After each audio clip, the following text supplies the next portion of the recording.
लोगों का एक बार पुनः जो है आपके सफलता बैच में स्वागत है। चलिए आप लोग जुड़ जाइए जी। तो कुछ लेट हो गया थोड़ा सा क्लास को लगाने में, तो उसके लिए क्षमा चाहेंगे, थोड़ी सी क्लास में लेट हो गए हैं। तो चलिए हम अपनी क्लास को स्टार्ट करते हैं। तो चलिए देख कौन है, माया जी, वेरी गुड आफ्टरनून, स्वागत है आपका क्लास में। चलिए हम लोग जो है आज हमारे इतिहास की है, आधुनिक भारत के इतिहास की 8 नंबर की क्लास है। तो आप लोग जुड़ जाइए। हम लोगों ने इसके पहले 7 क्लास देख चुके हैं। और जो है जी राजेंद्र श्रीवास्तव जी, गुड आफ्टरनून, स्वागत है आपका क्लास में। तो चलिए जो है तो हम लोगों ने पहले जो है इसमें 7 क्लास कर चुके हैं। तो चलिए अब तक का हम लोगों ने जो है अभी तक जो है हम लोगों ने यहाँ पर जो हमारी ईस्ट इंडिया कंपनी, जो आपकी पश्चिमी देशों से कंपनियां आई, यहाँ पे व्यापार किस तरीके से व्यापार को स्थापित किया, किस तरीके से अपने व्यापार को बढ़ाया, उस दिशा में जो है हम लोग उसको अध्ययन किए। और जो है इसमें सबसे प्रमुख रही जो आपकी ईस्ट इंडिया कंपनी, आपकी ब्रिटिश ईस्ट इंडिया कंपनी, उन्होंने अपने व्यापार को स्थापित किया, कैसे अपने आधिपत्य को यहाँ पर बढ़ाया। तो उसको जो है उस क्षेत्र में जो है किस तरीके से जो है हमारा उन कंपनियां हमारे देश के जो और यहाँ विभिन्न जो है राजा थे, विभिन्न जो है आपके और राज्य थे, उनसे किस तरीके से संघर्ष किया, तो वो सब यहाँ पर बताया गया है। और जो है जो कंपनियां आई थी वो कैसे आपस में प्रतिस्पर्धा की, उस बारे में सब डिटेल से हम लोगों ने पढ़ा है। तो चलिए अब आगे यहाँ पे देखते हैं आगे क्या है कि जो अंग्रेज, जो ब्रिटिश ईस्ट इंडिया कंपनी थी, वो जो है अपने विस्तारवादी नीतियों के माध्यम से, जो उसकी विस्तारवादी नीतियां थी उसके माध्यम से कैसे कैसे जो हमारे यहाँ पे स्थान थे, जो यहाँ पर राज्य थे, उनको जो है किस तरीके से यहाँ पर जो सहायक संधियों के माध्यम से उनको अपने जो अपने राज्यों में मिलाया। और जो है सहायक संधि कैसे होती है उसको जो है हम लोग देख लेते हैं। जैसे क्या है कि जो छोटे छोटे राज्य थे वो जो है क्या था, वो आपस में खुद ही जो है बहुत ही लड़ते थे। कोई जो है राजा दूसरे राजा के ऊपर आक्रमण कर देता था, ये राज्य उस राज्य के ऊपर आक्रमण कर देता था। तो क्या हुआ, अंग्रेज उसी का फायदा उठाते थे, जो ब्रिटिश लोग थे उसी का फायदा लेते थे। वो लोग क्या करते थे, जो कमजोर राजा रहते थे उनके तरफ जाके मिल जाते थे और उनको सुरक्षा का जो है भरोसा देते थे। तो उसके माध्यम से जो है यहाँ पर वो जो है अपनी सेनाएं रखते थे और उसका खर्चा उसका जो था वो जो है उस राज्य के राजा से लेते थे उनको जो है। तो यहाँ रहता था कि जो है कोई भी कार्य होगा तो जो है जो वहाँ की सेना थी, जो ब्रिटिश सेना थी, उनके जो है बिना आदेश से, बिना उनकी अनुमति से उनका जो है कुछ नहीं होगा। तो उनको जो है ये जो है सुरक्षा का जो है आश्वासन देते थे। तो सहायक संधियों के माध्यम से उन राज्यों को धीरे धीरे अपने राज्यों में मिला लेते थे। तो उसी के माध्यम से आइए यहाँ पर देखते हैं हम लोग, बात की जाए यहाँ पर, चलिए सहायक संधियों की बात की जाए तो आपका ये आपकी प्रमुख जो है यहाँ पर जो आपकी प्रमुख सहायक संधियाँ हैं वहाँ पर, तो उसके लिए देखते हैं ये प्रमुख सहायक संधि आपकी क्या थी, पहले कौन कहाँ से हुआ। जो पहले सहायक संधियों में सबसे प्रमुख जो है सबसे पहले स्थान पे किस राज्य को मिलाया गया, तो सबसे पहले यहाँ पर सहायक संधियों में जो है आपका हैदराबाद को सबसे पहले हैदराबाद को मिलाया गया। इसको कब मिलाया गया, हैदराबाद को आपका जो है यहाँ पर 1798 में मिलाया गया।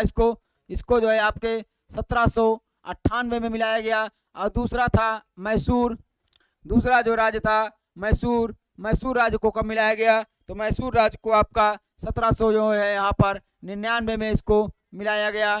उसके बाद जो है आपका तीसरा आपका तंजौर था। तो तंजौर को कब मिलाया गया, तो तंजौर को आपका इसको भी आपका 1700 यहाँ पर 99 में इसको मिलाया गया।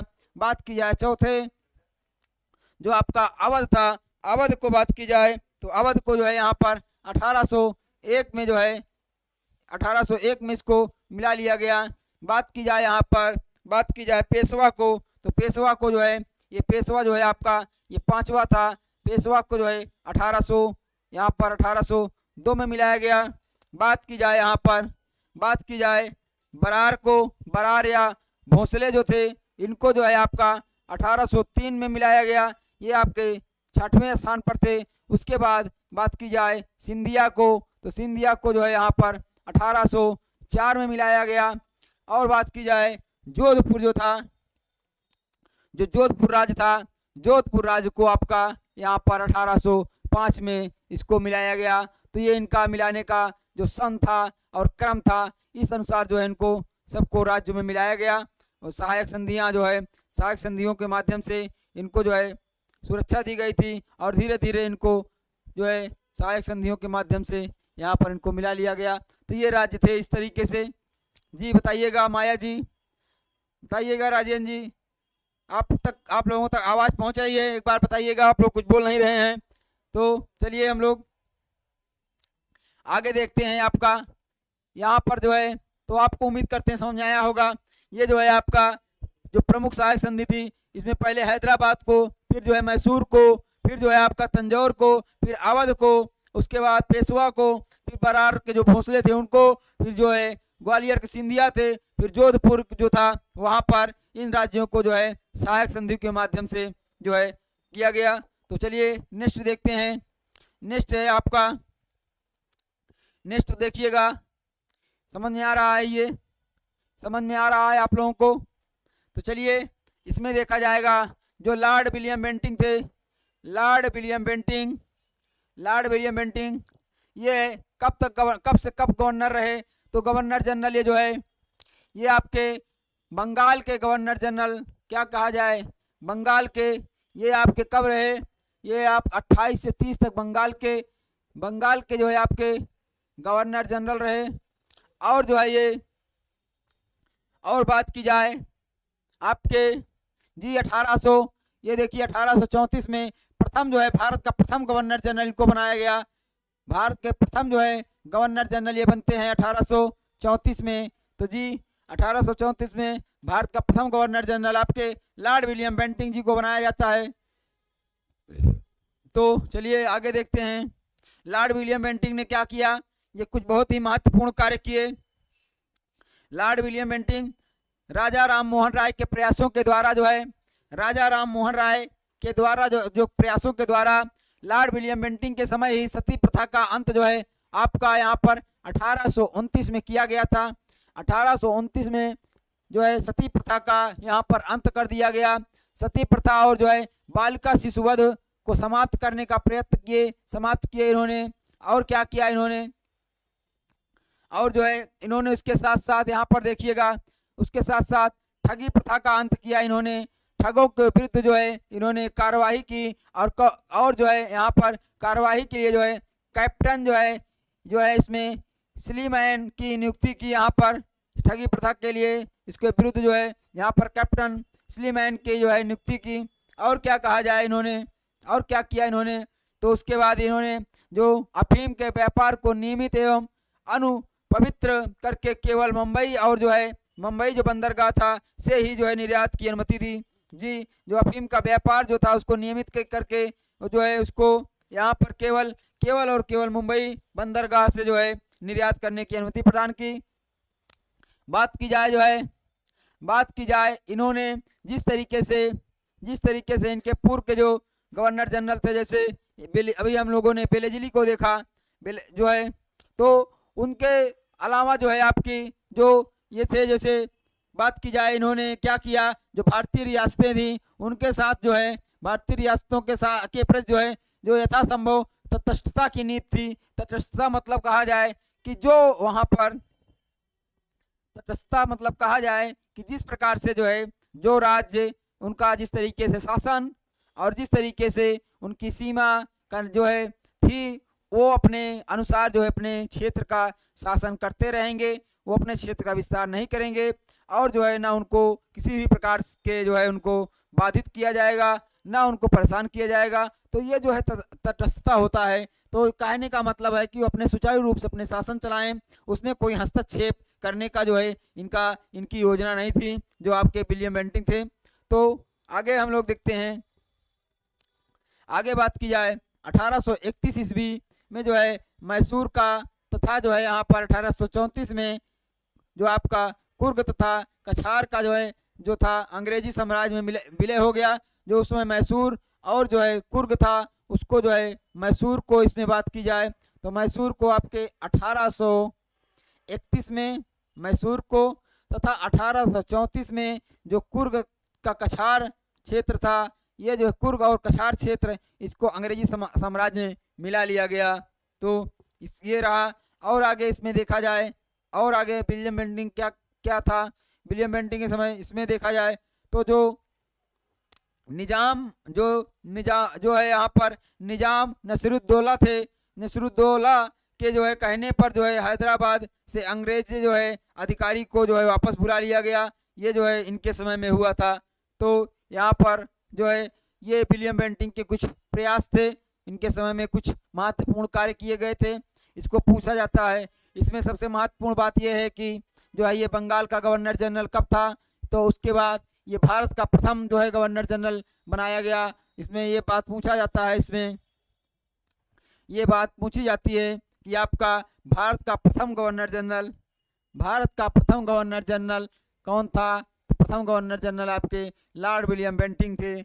और यहाँ पे बात की जाए बंगाल का प्रथम गवर्नर जनरल की बात की जाए तो वारेन हेस्टिंग था। अगर बात की जाए यहाँ पर बंगाल का बात की जाए, अगर जो है बात की जाए बंगाल का प्रथम गवर्नर जनरल, यहाँ पर गवर्नर जनरल की बात की जाए तो वह जो है आपका वारेन हेस्टिंग था, आपका वारेन हेस्टिंग था। और बात की जाए गवर्नर की तो वह जो है आपका लॉर्ड क्लाइव था। बंगाल का प्रथम गवर्नर लॉर्ड क्लाइव था, गवर्नर जनरल वारेन हेस्टिंग था। भारत का प्रथम गवर्नर जनरल आपकी बात की जाए तो वह जो है यहाँ पर लॉर्ड विलियम बेंटिंग थे। चलिए आगे हम लोग देखते हैं आगे क्या है। चलिए ये लॉर्ड कॉर्नवालिस के बारे में देखिए कुछ बात कही गई है। लॉर्ड कॉर्नवालिस के बारे में, लॉर्ड कॉर्नवालिस, तो ये लॉर्ड कॉर्नवालिस क्या थे, इनके बारे में कानून की विशिष्टता का नियम बहुत ही महत्वपूर्ण है। कानून की विशिष्टता का नियम, जो कानून की विशिष्टता का नियम जो है भारत में लागू किए। और बात की जाए इन्होंने कॉर्नवालिस संहिता प्रस्तुत की। जी बहुत पूछा जाता है कॉर्नवालिस संहिता कौन प्रारंभ किया, तो लॉर्ड कॉर्नवालिस के समय में प्रारंभ की गई। और बात की जाए शक्तियों का पृथक्करण पर आधारित व्यवस्था की गई। जी जो हमारी जो है इस समय जो सिविल सेवा की बात की जाए उसको जो है लॉर्ड कॉर्नवालिस के समय में ही प्रारंभ किया गया था। तो ये इसमें ये कुछ महत्वपूर्ण पॉइंट रहे। और उसके बाद देखा जाए इसके जो है लॉर्ड कॉर्नवालिस के समय में ही जो है लॉर्ड कॉर्नवालिस के समय में कर और न्याय प्रशासन को पृथक किया गया, कर और न्याय प्रशासन को पृथक किया गया। और बात की जाए भारत की जो है भारत की प्रासंविदा जो बद्ध सिविल सेवा का प्रारंभ किया गया। जी सिविल सेवा का जो है प्रारंभ भी जो है लॉर्ड कॉर्नवालिस के समय में ही किया गया। तो ये था। उसकी मृत्यु 5 अक्टूबर 1805 को गाजीपुर में हुई थी और गाजीपुर में ही उसकी कब्र है, ये पूछा जाता है। कई बार ये प्रश्न आपका कई बार ये प्रश्न पूछा गया है आपका कि लॉर्ड कॉर्नवालिस की जो है कब्र कहाँ पे है, तो गाजीपुर में है। गाजीपुर, उत्तर प्रदेश का गाजीपुर, लॉर्ड कॉर्नवालिस की कब्र यहीं पे है। इसकी मृत्यु की बात की जाए तो यह आपकी 5 अक्टूबर 1805 में हुआ था जो है। तो ये कुछ महत्वपूर्ण पॉइंट है आपके लॉर्ड कॉर्नवालिस के बारे में। तो चलिए आगे हम लोग देखते हैं आगे क्या दिया गया है। लॉर्ड डलहौजी, जी लॉर्ड डलहौजी के बारे में बहुत ही महत्वपूर्ण, आइए लॉर्ड डलहौजी को देखा जाए तो लॉर्ड डलहौजी की बात की जाए तो इनका कार्यकाल क्या था। ये जो है 1848 से 1856 तक इनका कार्यकाल था। 1848 में ये भारत का गवर्नर जनरल बनता है। और जो है इसने क्या किया, जो है क्या था, अवध का विलय किया। क्या है कि वाजिद अली शाह पर जो है कुशासन के जो है आरोप में अवध का विलय कर लिया गया, यहाँ पर अवध का विलय। और उसके बाद बात की जाए और क्या किया था, इन्होंने भारत के लिए जो है बहुत महत्वपूर्ण कार्य किए, भारत के लिए जो है बहुत महत्वपूर्ण कार्य किए। तो चलिए कौन कौन से महत्वपूर्ण कार्य किए हैं आइए उसको देखते हैं। यहाँ पर एक जो है अलग लोक जो है निर्माण विभाग, अर्थात जिसको हम लोग PWD कहते हैं, उसकी स्थापना इन्होंने की। PWD की स्थापना की। पीडब्ल्यूडी एक लोक निर्माण विभाग की स्थापना इन्होंने अलग से की। और बात की जाए भारत में विद्युत तार का प्रारंभ किया। जी, भारत में विद्युत तार का प्रारंभ जो है आपके लॉर्ड डलहौजी के समय में होता है। और बात की जाए यहाँ पर 1852 ईस्वी में जो है ये विद्युत तार विभाग के जो है अधीक्षक नियुक्त किए। कौन नियुक्त किए गए? आपके ओ जो है सैघनेसी थे। सैघनेसी ये आपके जो है यहाँ पर विद्युत तार विभाग के जो है अधीक्षक नियुक्त किए गए। ये लॉर्ड डलहौजी के समय में ही नियुक्त किया गया था। और बात की जाए यहाँ पर जो है भारत में जो है ये सबसे महत्वपूर्ण, कई बार रेलवे में तो बहुत ही महत्वपूर्ण है ये बात, कई बार पूछा गया है, ये बार बार पूछा जाता है कि भारत में जो है रेल निर्माण की दिशा में प्रथम प्रयास किसके द्वारा किया गया? तो ये आपके लॉर्ड डलहौजी के ही द्वारा जो है भारत में रेल जो है निर्माण की दिशा में प्रयास किया गया। ये बहुत महत्वपूर्ण है। इसी प्रयास में जो है भारत ने प्रथम रेलवे लाइन 1800 जो है आपके 53 में यहाँ पे 1853 में मुंबई से जो है आपके ठाणे के बीच चलाई गई 1853 में। जी, 1853 में जो है आपके मुंबई से ठाणे के बीच भारत ने पहली रेल चलाई गई। और जो है जी इसके बाद बात की जाए यहाँ पर इसके लॉर्ड डलहौजी के जो है आपके व्यापक जो सिद्धांत होते हैं, व्यापक सिद्धांत थे जो लॉर्ड डलहौजी की हड़प नीति के नाम से प्रसिद्ध है। यहाँ पर लॉर्ड डलहौजी की हड़प नीति आप लोगों ने विभिन्न जो है एग्जामों में देखा होगा कि लॉर्ड डलहौजी की जो हड़प नीति है पूछा जाता है कई बार जो है डलहौजी की जो है हड़प नीति जिसको क्या कहा जाता है? जिसको कहा जाता है व्यापक सिद्धांत के तहत सबसे पहले इन्होंने किस राज्य का विलय किया? तो सबसे पहले सतारा को जो है, सतारा को जो है महाराष्ट्र, वर्तमान महाराष्ट्र में सतारा पड़ता है, इसको जो है आपके 1848 में सर्वप्रथम इसको जो है हड़प्पा, इसको जो है अपने राज्य में मिलाया। उसके बाद बात की जाए जो आपका जैतपुर था और संभल जो है इसको 1849 में इसको हड़प लिया।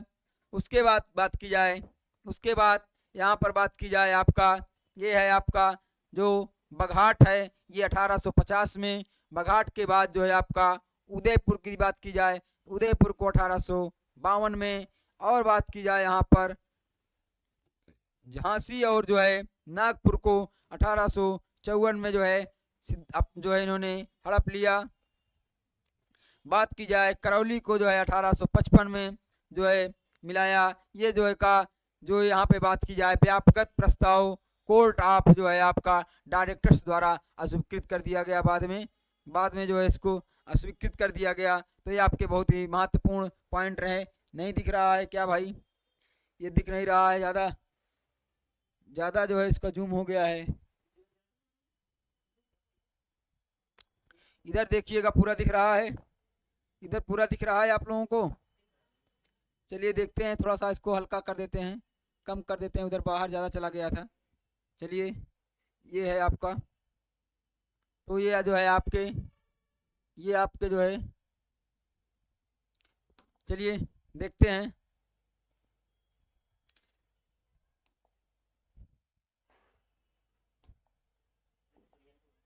हाँ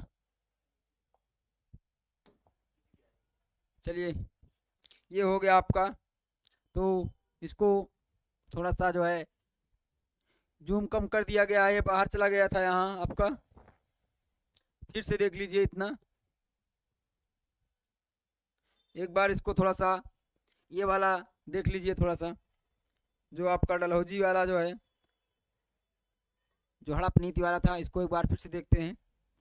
ये देखिए आपका जो हड़प नीति पे आपका सिद्धांत जो है के साथ विलय किया गया। पहले जो है आपका सतारा को जो है आपका यहाँ पर सतारा को जो है 1848 में, जो आपका जैतपुर और संभल को 1849 में। और बात की जाए यहाँ पर जो आपके बघाट था इसको 1850 में, उदयपुर को 1852 में, झांसी को 1854 में, और उसके साथ साथ नागपुर को भी 1854 में, जो आपका करौली था 1855 में, इसको जो है मिला लिया गया। और बात की जाए 1857 में जो है 1857 जो है 1857 ईस्वी के एक विद्रोही का मृत्यु पूर्व जो है कथन क्या था, इस तार ने जो है हादस ये हमारा गला घोट दिया। उसमें ये एक कथन है उस समय का, लॉर्ड डलहौजी का जो है कथन है जी। बहुत शानदार जो है ओनली सक्सेस जी। तो चलिए नेक्स्ट देखते हैं। नेक्स्ट नंबर का ये आपका है अवध का विलय। अवध के विलय के बारे में कुछ बात कही गई है, आइए इसको देखते हैं।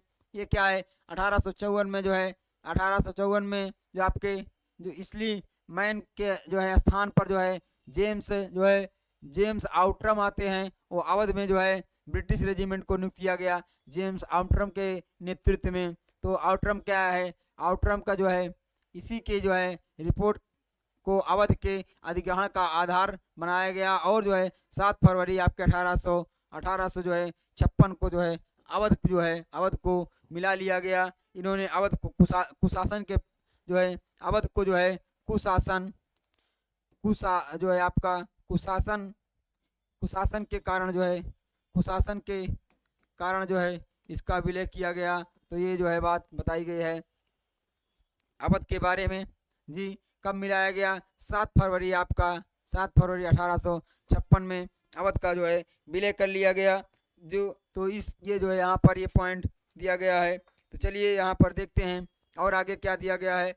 चलिए इसको लॉर्ड कैनिंग के बारे में बताया गया है। तो लॉर्ड कैनिंग के बारे में क्या बताया गया है, आइए इसको देखते हैं हम लोग लॉर्ड कैनिंग के बारे में। लॉर्ड कैनिंग जो है आपके ब्रिटिश भारत का प्रथम वायसराय लॉर्ड कैनिंग था। ब्रिटिश भारत का प्रथम वायसराय लॉर्ड कैनिंग था। लॉर्ड कैनिंग ये जो है ब्रिटिश भारत का प्रथम वायसराय था जो है ये 1856 में जो है 1856 में विधवा पुनर्विवाह अधिनियम जो है पारित किया गया। इसी के समय में विधवा पुनर्विवाह पारित किया गया। और जो है विधवा पुनर्विवाह के बाद जो है बात की जाए तो 1 नवंबर 1858 को जो है 1857 की क्रांति के बाद 1857 की क्रांति के बाद जो है 1858 को जो है महारानी की एक जो है उद्घोषणा के बाद जो है उद्घोषणा महारानी की क्या थी, इलाहाबाद में जो है जो वर्तमान समय प्रयागराज है, अपने जहाँ पे ये महाकुंभ लगा है अपने प्रयागराज में जो है लॉर्ड कैनिंग द्वारा जो है महारानी का जो है जो उद्घोषणा पत्र था उसको जो है लॉर्ड कैनिंग के द्वारा उद्घोषित किया गया। क्या उद्घोषित किया गया, इसमें ईस्ट इंडिया कंपनी जो थी, कंपनी के शासन की जो है समाप्ति यहाँ पर कर दी गई। उसके बाद जो भारत का शासन जो था वह सीधे जो है ब्रिटिश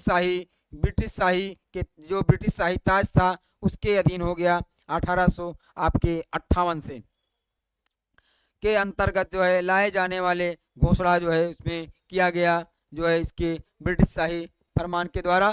तो यहाँ पे ये बात बताई गई है। ये उद्घोषणा जो है जो महारानी का था घोषणा उसको जो है इलाहाबाद प्रयागराज में जो है जो लॉर्ड कैनिंग उस समय वर्तमान में लॉर्ड कैनिंग उस समय वायसराय था, उन्होंने जो है प्रयाग में जो है इलाहाबाद में महारानी के घोषणा को सुनाया। तो उसके अंतर्गत जो है कि जो कंपनी ईस्ट इंडिया कंपनी थी उसके शासन को यहाँ पर समाप्त करके भारत का जो शासन था वह सीधे जो ब्रिटिश शाही ताज क्राउन के अंतर्गत चला गया। ये आपका 1858 में जो है जी। चलिए आगे हम लोग देखते हैं। आगे जो है कुछ आपके वहाँ पे वायसराय हैं जिनके कार्यकाल के बारे में बताया गया है, जैसे कुछ महत्वपूर्ण कार्य किए गए हैं। उनमें से देखिए आपके लॉर्ड एलन बैरो थे। लॉर्ड एलन बैरो, इनका कार्यकाल क्या था 1842 से 1844 में इन्होंने क्या किया। लॉर्ड एलन बैरो ने यहाँ पे दास प्रथा का उन्मूलन जो है 1843 में इन्होंने किया। दास प्रथा का उन्मूलन ये भी आपका पूछा जाता है, बहुत ही महत्वपूर्ण पॉइंट है। दास प्रथा का उन्मूलन आपके जो है लॉर्ड एलन बैरो के समय में हुआ है। सिंध का पूर्ण रूप से ब्रिटिश साम्राज्य में जो है विलय 1843 में ही किया गया, वो लॉर्ड एलन बैरो के समय में ही हुआ था। लॉर्ड एलन बैरो के समय में ही हुआ था। ब्रिटिश में जो है सिंध का विलय कर लिया गया। और यहाँ पे देखिएगा, यहाँ पे लॉर्ड जो है आपके मेयो के बारे में, इनका शासनकाल बहुत भी महत्वपूर्ण रहा। लॉर्ड मेयो का ये जो है 1869 से 72 के बीच इनका शासन रहा। इनके समय में 1872 में प्रथम जो है आपकी जनगणना होती है जी। बहुत ही महत्वपूर्ण पॉइंट है ये पॉइंट आपका इम्पॉर्टेंट है। इम्पॉर्टेंट पॉइंट क्या है? प्रथम जो है जनगणना 1872 ईस्वी में प्रारंभ की गई थी, वो भी लॉर्ड मेयो के समय में प्रारंभ की गई थी। यहाँ पे देखिएगा,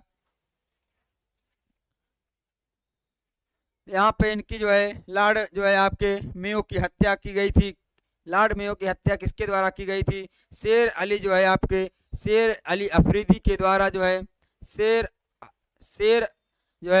अली अफरीदी के द्वारा जो है अंडमान एवं निकोबार जो द्वीप समूह था, वहाँ पर जो है प्रथम वायसराय जिनकी जो है कार्यकाल में के दौरान ही हत्या कर दी गई थी। ये भी आपका प्रश्न पूछा जाता है।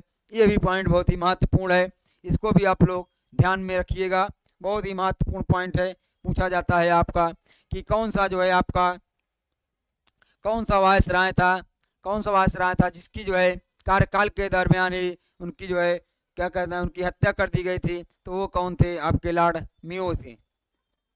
चलिए नेक्स्ट टॉपिक देखते हैं। ये बहुत ही महत्वपूर्ण टॉपिक है, आपकी परीक्षा की दृष्टि से बहुत ही महत्वपूर्ण है। चलिए इस पे जो है आपकी नजर रखते हैं। देखिए क्या है, इसमें क्या पूछा गया है। आधुनिक भारत में जो है जो स्थानीय स्वशासन के जनक किसको माना जाता है? लॉर्ड रिपन को माना जाता है। जो लॉर्ड रिपन महोदय थे, जो उनको जो है स्थानीय स्वशासन का जनक माना जाता है। ये भी कई बार पूछा गया है। 1861 ईस्वी में प्रथम जो है आपके पुरातात्विक सर्वेक्षक नियुक्त किया गया, उनको किसको नियुक्त किया गया? अलेक्जेंडर जो है कनिंघम जी थे, उनको जो है भारतीय जो है पुरातत्व सर्वेक्षक जो है नियुक्त किया गया। तो कौन थे? अलेक्जेंडर जो है कनिंघम जी थे। बात की जाए कर्जन के बारे में बात की जाए, क्या है इनको? चलिए कर्जन क्या है? कर्जन के प्रशासन की तुलना जो है जो लॉर्ड कर्जन के प्रशासन की तुलना जो है औरंगजेब से करने वाले व्यक्ति कौन थे? औरंगजेब से करने वाले व्यक्ति कौन थे? तो ये आपके गोपाल कृष्ण गोखले जी थे। गोपाल कृष्ण गोखले जो थे, ये जो है जो कर्जन था उसकी तुलना जो है उसके प्रशासन की तुलना जो है औरंगजेब से ये करते हैं। और जो है बात की जाए यहाँ पर भारत की राजधानी कलकत्ता से दिल्ली स्थानांतरित जब की गई, उस समय वायसराय कौन था? तो उस समय वायसराय जो है लॉर्ड हार्डिंग था। लॉर्ड हार्डिंग उस समय भारत का वायसराय था। ये कब जो है ट्रांसफर की गई थी? ये आपके 1911-12 में इसको जो है स्थानांतरित किया गया था। तो चलिए आगे देखते हैं हम लोग। आगे क्या है जो है 1871 ईस्वी में भारतीय पुरातत्व सर्वेक्षण जो है आपका सर्वेक्षण बनाया गया। उस समय वायसराय कौन था? वायसराय लॉर्ड मेयो थे। 1871 में लॉर्ड मेयो, इसी के समय भी हम लोगों ने कुछ देर पहले पढ़ा, लॉर्ड मेयो के समय में ही जो है आपकी जो जनगणना को प्रारंभ किया गया था, लॉर्ड मेयो के ही समय में जो है जनगणना प्रारंभ की गई थी। तो चलिए आगे देखते हैं। ये आपका तृतीय जो है बहुत ही महत्वपूर्ण पॉइंट है, जो आपका तृतीय दिल्ली दरबार का परिणाम था। यहाँ पर बंगाल का जो है विभाजन रद्द कर दिया गया। ये कब था? ये भी आपका वही तिथि जो है ये आपका 1911 में शायद ही था, 1911 में ही था ये। बात की जाए यहाँ पर अर्गिल के जो है सुझाव पर जो है आपके स्थापित विभाग कौन था? ये पुरातत्व विभाग था। ये भी जो है आपका परीक्षा के लिए बहुत ही महत्वपूर्ण पॉइंट है। तो चलिए आगे हम लोग देखते हैं। आगे क्या है आपका, आगे देखिए ये गतिविधियां हैं किसकी, गवर्नर की, गवर्नर जनरल की और वायसराय की। कुछ विशेष जो है आपके यहाँ पे कार्यों को दिखाया गया है। यहाँ पे कार्य क्या है, ये नीतियां हैं, कुछ उस समय की गतिविधियां हैं। तो क्या है, चूक का सिद्धांत, हड़प नीति का सिद्धांत किसका था, लॉर्ड डलहौजी का था, लॉर्ड डलहौजी का था। ये भी बहुत महत्वपूर्ण पॉइंट है, ये भी आपका पूछा जाता है। बात की जाए बंगाल का विभाजन किसके समय में हुआ था, लॉर्ड कर्जन के समय में हुआ था बंगाल का विभाजन। और बात की जाए यहाँ पर सामाजिक सुधार का किसके समय में हुआ था, लॉर्ड विलियम बेंटिंग के समय में हुआ था। सामाजिक सुधार विलियम बेंटिंग के समय में हुआ था। ये 28 से 35, ये जो है आपके 28 से 35 तक जो है यहाँ पे गवर्नर जनरल रहा। और जो है बंगाल में दोहरा शासन की बात की जाए तो लॉर्ड क्लाइव, ये लॉर्ड क्लाइव की बात की गई है यहाँ पे। तो ये कुछ महत्वपूर्ण जो है आपके जो गवर्नर जनरल वायसराय रहे, उनके कुछ कार्य हैं जो कि पूछा जाता है ये। तो चलिए नेक्स्ट देखते हैं आपका, ये है आपका कुछ बंदोबस्त प्रणाली है। बंदोबस्त प्रणाली के बारे में बात की गई यहाँ पे, क्या है स्थायी बंदोबस्त प्रणाली। चलिए इसको देखते हैं। स्थायी बंदोबस्त प्रणाली जो है आपकी, उसके बारे में यहाँ चर्चा की गई है। प्रारंभकर्ता कौन था स्थायी बंदोबस्त प्रणाली का, इसको प्रारंभकर्ता की बात की जाए तो प्रारंभकर्ता लॉर्ड यहाँ पर कॉर्नवालिस था। लॉर्ड कॉर्नवालिस कब था, इसको 1793 में प्रारंभ किया गया था। 1793 में। इसको अन्य जो है किस नाम से जाना जाता है, तो इसको जो है किस नाम से जाना जाता है, इस्तमरारी। इसको इस्तमरारी या फिर जागीरदारी या फिर मालगुजारी या फिर जो है बीसवेदारी इसको व्यवस्था भी कहा जाता है। इन नामों से इसको जाना जाता है। इसका क्षेत्र क्या था, किन किन क्षेत्रों में या प्रचलित थी, तो उसमें सबसे प्रमुख क्या रहे आपके बंगाल, बिहार, उड़ीसा, उत्तर प्रदेश और जो है आपके अवध, इधर बढ़ जाइए तो आपके यहाँ पर वाराणसी आदि क्षेत्रों में लागू थी। और यह ब्रिटिश भारत के कम से जो है लगभग जो है 19% जो है क्षेत्रों या भूभाग पर लागू होती थी, 19%। तो ये जो है आपके पूछा जाता है कि किन किन क्षेत्रों में जो है आपकी अस्थायी बंदोबस्त व्यवस्था जो है प्रणाली लागू होती है। तो या इन क्षेत्रों में बंगाल, बिहार, उड़ीसा, उत्तर प्रदेश, वाराणसी आदि क्षेत्रों में जो है भू क्षेत्रों में लागू होती है। और ये बात की जाए जो ब्रिटिश भारत का 19% क्षेत्रों में यह व्यवस्था आपकी लागू होती है। इसमें प्रावधान क्या किया गया था, जमींदारों का जो है एक नया वर्ग भूस्वामी घोषित किया गया था। जो वहाँ पे जमींदार थे उनको जो है उनका एक नया वर्ग जो है भूस्वामी नियुक्त किया गया था। और जो है भूमि के लगान का जो है यहाँ पर 10/11 भाग जो है ये लेते थे। और बात की जाए और जो है जो देय था वो मात्र 1/11 भाग जो है वो जमींदारों के पास होता था। तो यहाँ पर ये जो है व्यवस्था की गई थी। बहुत ही जी सूरज जी, वेरी गुड इवनिंग, स्वागत है भैया। तो चलिए ये जो है आपका ये जो है व्यवस्था उस समय लागू थी। और आगे हम लोग देखेंगे, आगे अस्थाई बंदोबस्त के बाद आपकी रैयतवाड़ी व्यवस्था आती है। रैयतवाड़ी, इसका जन्मदाता जो इसका प्रतिपादन किया था, जो शुरू किया था, वो कौन था, ये टॉमस मुनरो और कैप्टन रीड के द्वारा इसको जो है यहाँ पर प्रारंभ किया गया था जो है। तो चलिए सर्वप्रथम की बात की जाए, तत्कालीन मद्रास जो चेन्नई है, तत्कालीन मद्रास में जो है इसको तत्कालीन मद्रास और चेन्नई में जो है सर्वप्रथम इसको लागू किया गया था। तो उस समय उसमें इसको क्या था कि जो है 12 महल जिले में जो है इसको लागू किया गया था। मद्रास जो है आपका चेन्नई, मद्रास, मुंबई के कुछ हिस्सों जैसे पूर्वी बंगाल और असम और कुर्ग के में भी इसको लागू किया गया था। मद्रास के अलावा मुंबई के कुछ हिस्सों और आपकी बात की जाए यहाँ पर जो है पूर्वी बंगाल, असम और कुर्ग के कुछ क्षेत्रों में इनको लागू किया गया था। बात की जाए आपके यहाँ पर ब्रिटिश भारत के जो है लगभग 51% सबसे अधिक क्षेत्रों में, ये भी पूछा जाता है आपके, बहुत ही महत्वपूर्ण पॉइंट है ये, बहुत ही महत्वपूर्ण पॉइंट, 51% भाग पर जो है ये लागू थी। यह व्यवस्था जो है आपके 51% भूभाग पे लागू थी। और बात की जाए यहाँ पर जो रैयत के प्रावधान किए गए थे, रैयत के जो प्रावधान थे, प्रावधान क्या थे, चलिए इन प्रावधानों को देखते हैं। भूमि के जो है आपके भूमि के मालिकाना और जो है जो कब्जादारी जो अधिकार थे वो प्राप्त हुए, किसको प्राप्त हुए, जो वहाँ के रैयत थे। बात की जाए कृषक को जो है भूस्वामित्व की स्थापना की गई और उच्च लगान दर जो है यहाँ पर इसकी व्यवस्था की गई थी इसमें।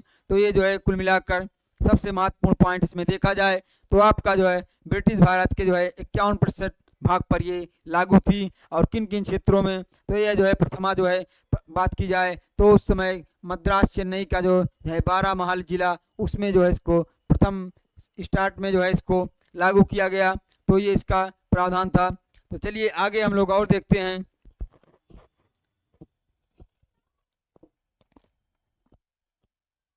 इसमें जो है और आगे देखेंगे हम लोग। इसमें जो है आपका आगे है आपका महलवाड़ी पद्धति। ये जो है महलवाड़ी पद्धति, उस समय तीन जो कर व्यवस्था लागू की गई थी आपकी, एक अस्थाई बंदोबस्त, एक रैयत और एक जो है महलवाड़ी। ये देखिए इसमें क्या प्रावधान किया गया था, या प्रत्येक ग्राम अथवा जो है महल के लिए लागू की गई थी, प्रत्येक आपके ग्राम अथवा महल के लिए लागू की गई थी। इसमें बात की जाए जागीर का एक भाग के साथ कर अनुबंध था, जागीर के एक भाग के साथ जो है कर अनुबंध किया गया था। और जो है ग्राम समाज ही जो है सम्मिलित भूमि जो है तथा अन्य जो है भूमि के स्वामी होते थे। जो ग्राम समाज ही जो है सम्मिलित भूमि और जो है अन्य भूमि उसके स्वामी होते थे, ये इसमें व्यवस्था की गई थी।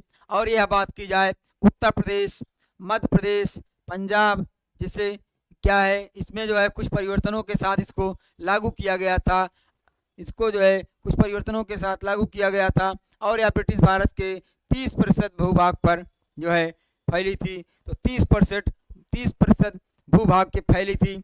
तो बात की जाए अभी हम लोगों ने देखा जो है यहाँ पर जो अस्थाई बंदोबस्त था, यहाँ पर जो आपका स्थाई बंदोबस्त जो व्यवस्था की गई थी, स्थाई बंदोबस्त की जो व्यवस्था थी वह आपके कितने % क्षेत्रों पे था, वह आपके 19% क्षेत्रों पे था। और बात की जाए यहाँ पर जो आपकी रैयत व्यवस्था थी, जो आपकी रैयतवाड़ी व्यवस्था थी, रैयतवाड़ी व्यवस्था, यह जो है आपकी कितने % क्षेत्रों पे थी, यह जो है आपके 52% क्षेत्रों पर थी। और बात की जाए 52 क्या ये आपका 51% इसको कह दीजिए, 51% क्षेत्रों पर लगभग 51-52 लगभग समथिंग 51 समथिंग था। और बात की जाए यहाँ पर जो आपकी महलवाड़ी व्यवस्था थी, यहाँ पर महलवाड़ी व्यवस्था थी, यह आपकी जो है कितने % क्षेत्रों पे थी, 30% क्षेत्रों पे थी। तो ये आपके उस समय की जो व्यवस्था थी इस अनुसार इस क्रम में जो है आपकी थी, ये आपके पूछी जाती है व्यवस्था। ये आपका पूछा है वनली सक्सेस जी, बहुत धन्यवाद। तो आपका ये बार जो है पूछा जाता है यहाँ पर हम लोग। तो अब हम लोगों ने एक बार देख लेते हैं महलवाड़ी व्यवस्था, ये जो है ये आपके किन किन क्षेत्रों में थी, उत्तर प्रदेश, मध्य प्रांत और पंजाब में जो है कुछ थी, उसमें आपके 30% क्षेत्रों में थी। और बात की जाए आपकी रैयतवाड़ी व्यवस्था जी, रैयतवाड़ी 51% जो है क्षेत्रों पर थी। और बात की जाए ये आपकी जो है यहाँ पर अस्थाई बंदोबस्त, ये आपके 19% क्षेत्रों पे थी। तो ये आपका महत्वपूर्ण पॉइंट है इसमें जो है। तो चलिए ये जो है आपके कुछ महत्वपूर्ण पॉइंट थे जो है। तो अब हम लोग जो है ये आपका जो आधुनिक भारत के इतिहास की क्लास चलाई जा रही है, इसमें अब हम जो है अगले सेशन से कोशिश करेंगे जो है इसमें कि प्रश्न आपको इसी से संबंधित जो है प्रश्न 5, 7, 8, 10 प्रश्न लाएं, और जिससे कि आपकी और अच्छे से प्रैक्टिस कराई जा सके। तत्काल जो है आप थ्योरी पढ़िए और जो है प्रैक्टिस भी कर लीजिए, तो इससे आपको बहुत ही मदद मिलेगी आपको प्रश्नों को करने में। तो चलिए आज जो है सेशन को जो है यहीं समाप्त करेंगे।